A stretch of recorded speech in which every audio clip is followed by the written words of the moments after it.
हरिसुरार्चितलिङ्गं निर्मलभासितशोभितलिङ्गम्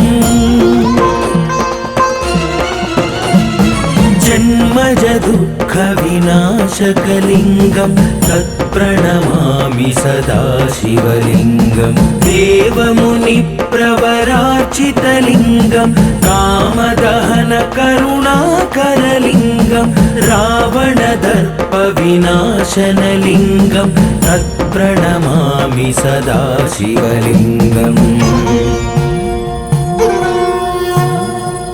सर्वसुगन्धसुलेपितलिङ्गं बुद्धिविवर्धनकारणलिङ्गं सिद्धसुरासुरवन्दितलिङ्गं तत्प्रणमामि सदा शिवलिङ्गं कनकमहामणिभूषितलिङ्गं फणिपतिवेष्टितशोभितलिङ्गं दक्षसुयज्ञविनाशनलिङ्गं तत्प्रणमामि सदा शिवलिङ्गम्